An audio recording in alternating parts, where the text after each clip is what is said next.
I'll start with you, Nigel. Thank you very much for coming on. Look, there's a huge amount of different areas that we can get stuck into here.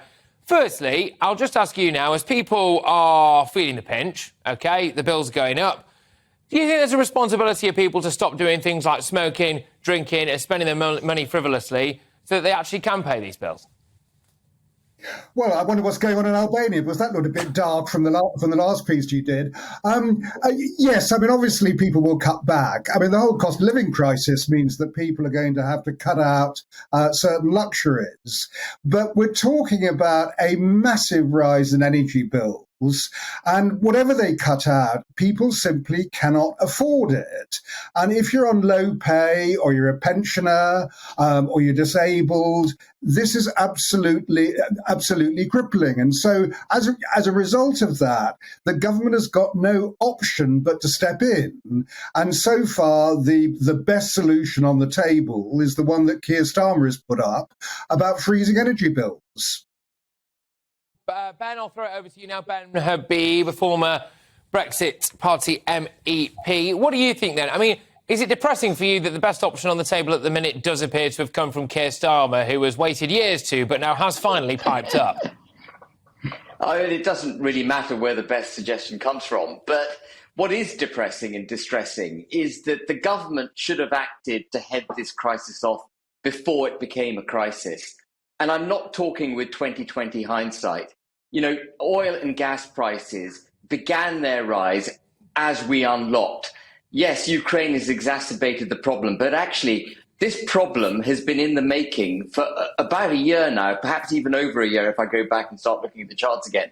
The government's had ample time to get ahead of the problem, to cut tax on fuel, to cut VAT on fuel, to cut green taxes on fuel, not to raise national insurance, and do a whole host of other things, which, if a stitch in time saves nine. And if they'd moved earlier, the problem wouldn't be as bad as it is now.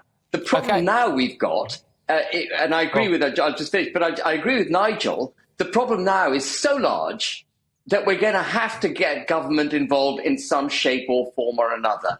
But in doing that, all we do is kick the can down the road, because we end up paying the bill. You know, we either pay it now or we pay it in some form in the future.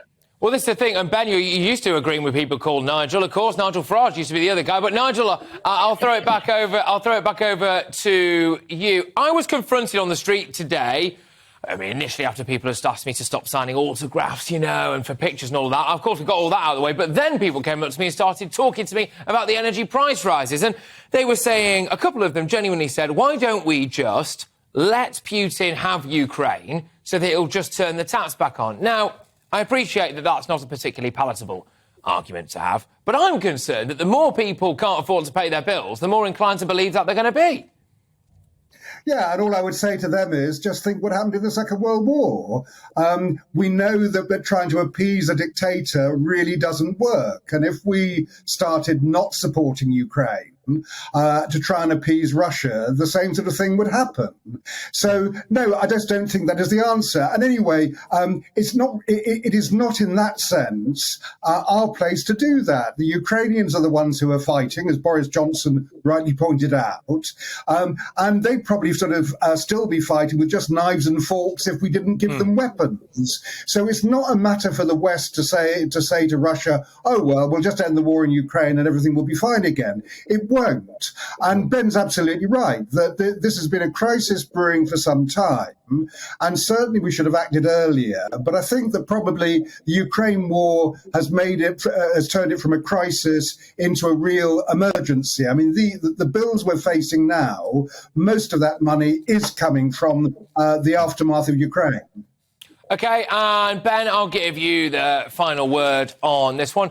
Some people, like I said, are saying... go on, just have it then. Have it. What's your final word? Well, I was just going to say, it's nonsensical to suggest that we shouldn't support Ukraine in their fight against Russia. If Russia had gone through Ukraine in the blitzkrieg fashion that we feared, they would now have their missiles parked up next to Poland, Moldova and other places that would make us extremely uncomfortable in the West.